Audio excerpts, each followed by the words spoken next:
Hi guys, Arindam here, and in this video I'll be showing you how to get the artifact of the massive from the lava cave on the island map as of November 2024. So I'll be showing you how to get the artifact in the easiest and most reliable way possible, and I'll also be showing you the 3 explorer nodes that are found in this particular map. So first of all, let me tell you where the lava cave is. So we are currently situated in this part of the map, and as you can see I have a lava cave marker over there. Let me hop into my Rhinognatha, and let me tell you that whenever I do any kind of cave runs, I always construct a small shack or something that is a bit more decorative in this case, and my objective is to ensure that it has at least one of these beds and it has some kind of boxes for me to act as safe point just in case some kind of mess happens. Okay, the recommended tame for this cave is any tame that will have some kind of jumping capability, and you can take a Baryonyx, a Gigantopithecus, or you can take a Sabertooth or a Direwolf. But due to how frail the Direwolf and Sabertooth is, I always recommend either the Baryonyx and the Gigantopithecus if it has a very good flak helmet. Now this cave also has a whole bunch of bats, so you should be taking some kind of lesser antidotes. And because this cave has a lot of jumping, and you guys might be playing on official servers where there is a lot of lag, some of the jumps might actually cause you to mistime the jump and you might fall in the lava, which ensures you or your dino is going to die. To avoid that, I actually taken a bunch of grappling hooks. So I'm going to get to the point where we are going to actually use the grappling hooks, but the grappling hooks is not really compulsory, it's just a precaution. The cave is very hot, so I am going to be switching my hide gear with ghillie. You don't need to have ghillie of very high quality, even primitive ghillie would do, but always ensure that you have some kind of an otter, especially leveled with melee, because that is going to provide you a lot of insulation.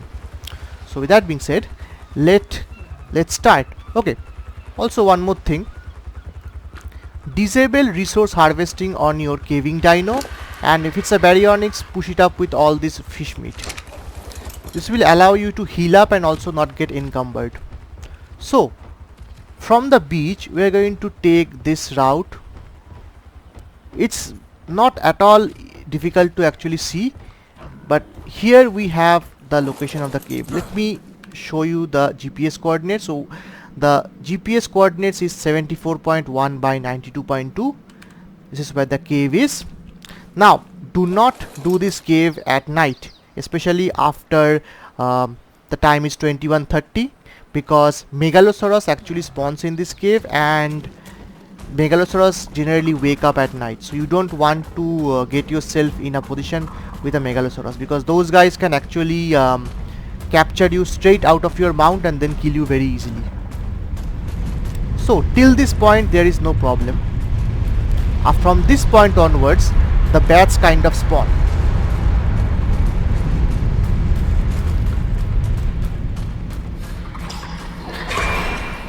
One good thing about this cave is there is no Arthropleura, which means there is little to zero chance of your armor actually breaking. So even if you were to take cloth armor instead of your ghillie, that is still okay. One more thing I forgot to tell you, since Baryonyx is a go-to caving mount, I have actually used some of the traits from Bob's DLC into it.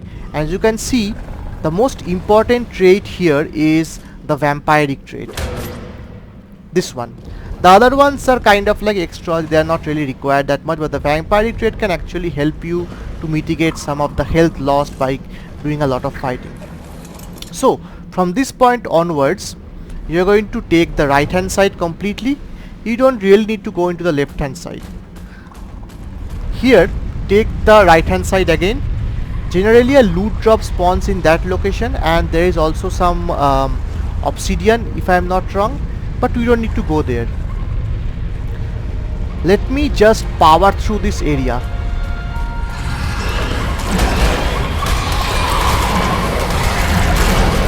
Now I have imprinted Baryonyx. Even though it's a primitive saddle, the imprint bonus really helps. But you can use a normal Baryonyx also.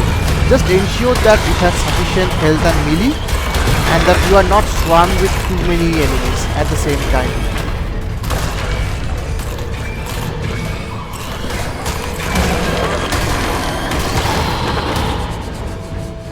Riding a Baryonyx, the biggest danger are not the cave critters, but the fact that the cave critters can actually push you towards the lava or fail one of the jumps.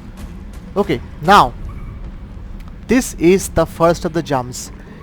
A Baryonyx or a Gigantopithecus are ideal mounts to actually do this jump. As you can see, you just need to do a running jump over here. Now you have to take the right hand side. This path over here, if you don't like a lot of jumping and you want to simultaneously get the Explorer nodes too, you guys can actually take this downward path on the left. I'm actually going to, when I'm going to end the video, I'm actually going to come from that side. But for now, let me take this path and show you how the jumps are done. So, a Gigantopithecus has a much better control jump, but the Baryonyx with a running jump should be able to do these things really fine.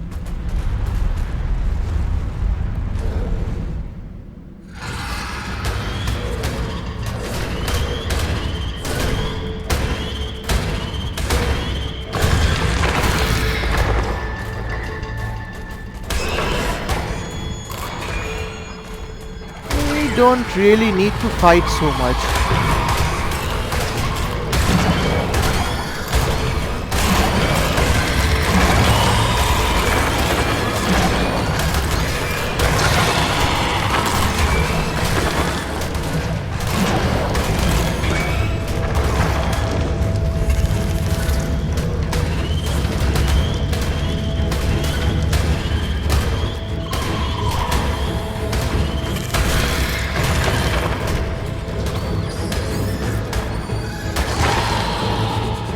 Right, now again, when we come to this intersection, again take the right hand side.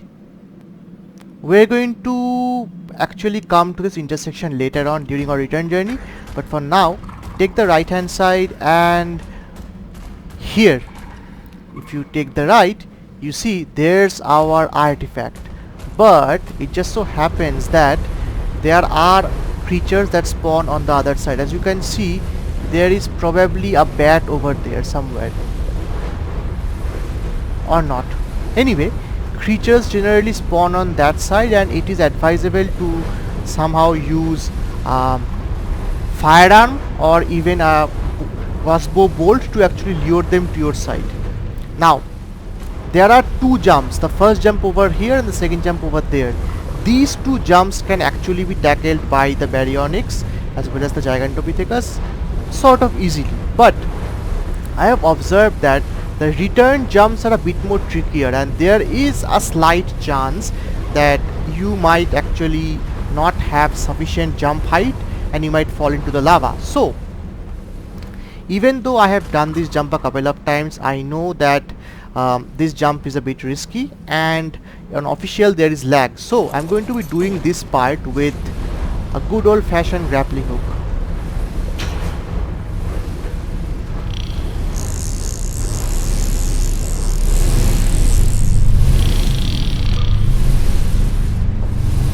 Thus we have reached the artifact, and the coordinates of the artifact is 70 by 92. Here is the artifact of the massive. Let's bring out our Otter, and as you can see, it already has the artifact from my previous video, the hunter. Now we have gotten the artifact. Now we need to go back. So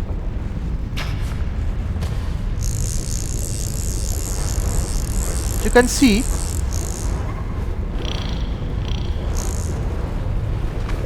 the jump height between this part is actually higher than that part, which means there is a slight chance that the Baryonyx might actually fall into the lava, and if it falls, then it's as good as dead. We don't want to have any kind of risks in our videos, especially it's a guide video. So I use this strategy.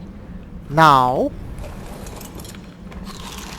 that we have the artifact, let me show you the locations of the 3 explorer nodes. The first one, we're going to go straight from here, then on the intersection turn right, and here is our first explorer node. It's the Megaloceros or Deer Dossier. It's at 70.4 by 91.5. Now you don't need to traverse these areas anymore. There will be bats and other creatures, but there is nothing else of any significant value. So we are going to go back to the artifact chamber location. So we are going to take this route, come back to the artifact chamber. Now we are going to go into the triple threat intersection right over here with the crystals. We actually came from this side, but now for the remaining 2 explorer nodes we are going to be taking this route.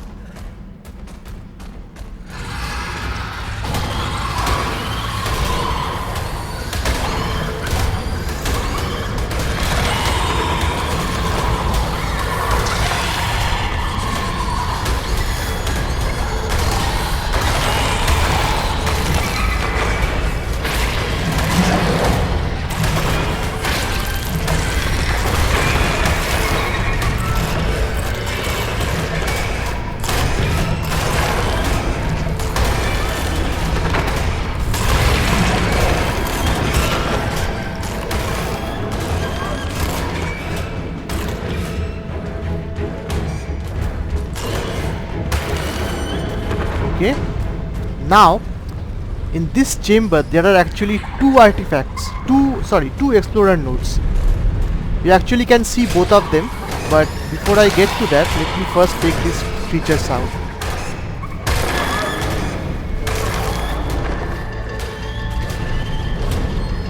There is even a strategy that people use when they want to lure creatures out of the wall. That is, they use rare flowers on their dinos, and all the creatures from the walls hiding inside, they actually come out. That actually helps us to clear the area better. So the second explorer node is the one for the manta, situated at 72.1 by 92.2. And the third and final explorer node is over here. It's Rockwell record number 18 at 71.8 by 92.1. So these were the 3 explorer nodes which I have previously cleared out. Now we came from that side. Now we are going to head back up. So we are going to take this route. And by the way, there one of the cave loot crates actually spawn over there, and you have to like jump 3 times. Again, very risky. I would avoid it, to be honest. It's not worth it. So we're going to take this route over here, and let's see. We are already here. This was the same place that we came before. Now we can go back up. We have this one little jump that we have to do.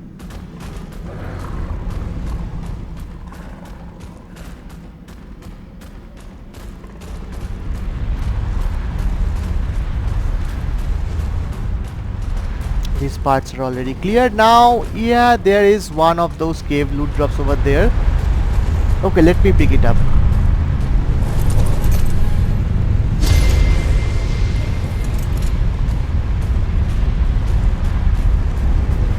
And we can head back outside the cave.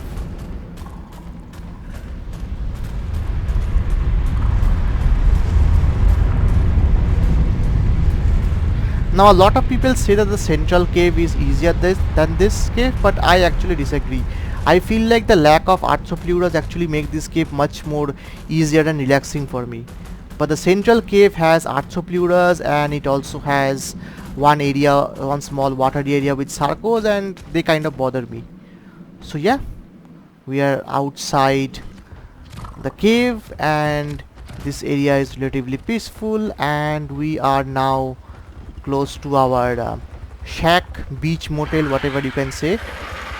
And yeah, that is it. If you found this video helpful, please drop a like, subscribe, share around with your friends, and I will see you in the next video. So stay tuned and thank you for watching.